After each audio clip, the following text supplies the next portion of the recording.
Welcome to the Banker Lamp. Please enjoy the video.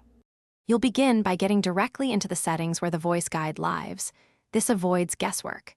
Use your remote's menu or settings button and navigate to accessibility or sound options. Once there, find labels like voice guide, audio description, narration, or screen reader. You're doing this because these services route audio prompts through the main speaker. Disabling them stops repeated spoken menus. Make sure you pause on each menu.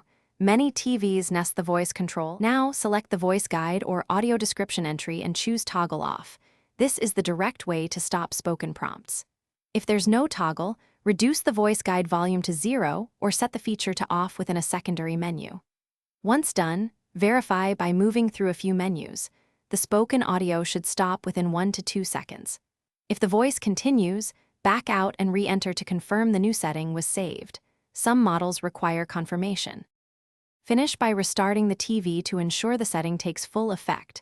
Power cycle it by unplugging for 10 seconds, then plug back in.